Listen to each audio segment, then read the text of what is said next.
What's up, you guys? Welcome back to The Danger. Today we're going to talk about how we use different pads. Alright, so we're going to use the clapper pad, which you see a lot in Taekwondo. We're going to use target mittens.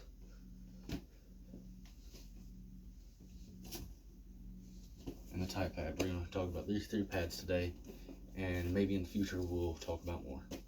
But these are the three main ones you see a lot. So the Thai pad is probably one of, if not the most popular one. A lot of people don't know. They first come somewhat like this. This one is a little bent, but not much. But you can punch it, elbow it, knee it, kick it, all that. So this is kind of the universal pad. See this a lot in Muay Thai, why it's called the Thai pad. But a lot of times you see it very bent, like a U-shaped. And that's because after a while, once you start to punch it and elbow it and knee it and kick it enough, it starts to get that U-shape. Next, we're going to talk about the clapper pad. The reason they call it a clapper pad is because when you hit it, these two clap together and make a sound, right? They clap together.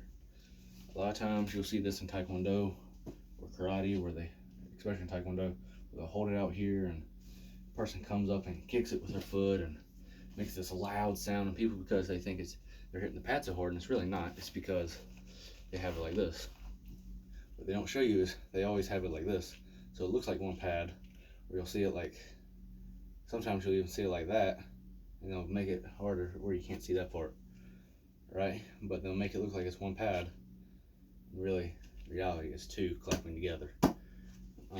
This one, you use the knife hands or the karate chop, which you use right here.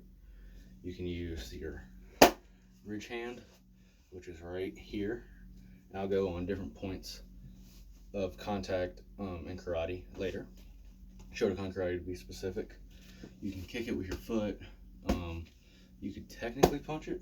I wouldn't recommend it.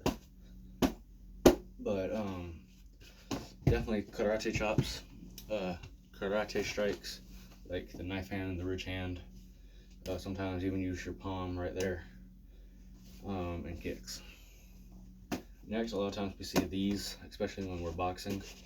You see the trainers, they'll have them in a actually, yeah, there. They'll have the 1 and the 2 right here, and you punch these. These are already curved when you get them, but be very honest, they make really good pillows if you're at the academy or something and you need to sleep real quick. Very good pillows. Or when you knock somebody out and you can give them a pillow. Don't ask me how I know. I did that to somebody. Anyways, so yeah, you'll always see though with these, there's always another one, and I have it back up there.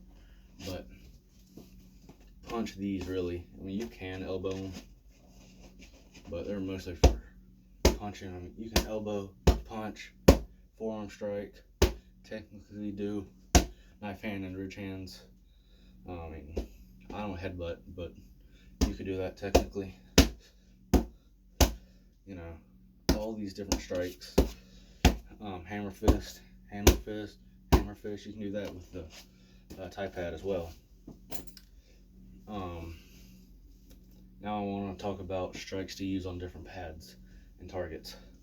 These knife hands and the ridge hands, all that, palm strikes. I don't really like to use those on a heavy bag because that's not what they're made for. They're made for things like this, right? Elbows, you can pretty much do anything you could do on this, you could do on a heavy bag. This is just a small heavy bag, essentially, okay? What I don't like about heavy bags and doing a lot of these traditional, quote unquote traditional, or very, what's the word I'm thinking of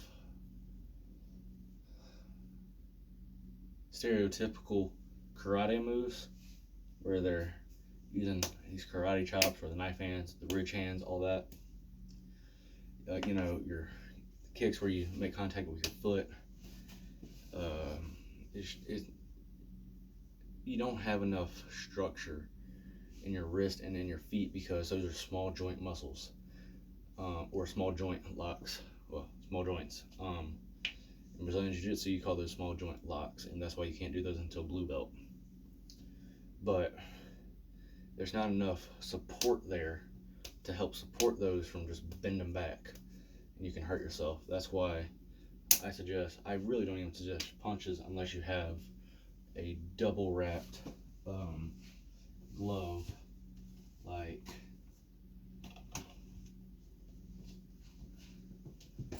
this. You'll see a lot of competition MMA gloves, double wrapped right there. You even see them sometimes in better boxing gloves. You'll see them. You got one there, and you got one there, right? That's if you want to punch a punching bag or a heavy bag without gloves, I would suggest doing hammer fist, which is this, right? Hold it. So that's the pad work we're gonna do today, and think about this. So y'all have a great day.